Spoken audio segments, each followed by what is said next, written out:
Realme Buds T310 not connecting to Samsung.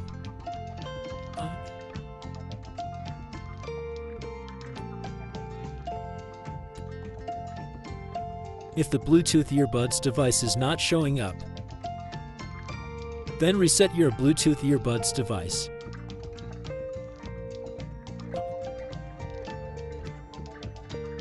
These are touchscreen buttons.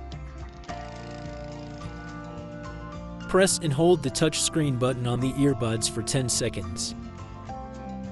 Then your Bluetooth earbuds will be reset. First, turn off your mobile's Bluetooth.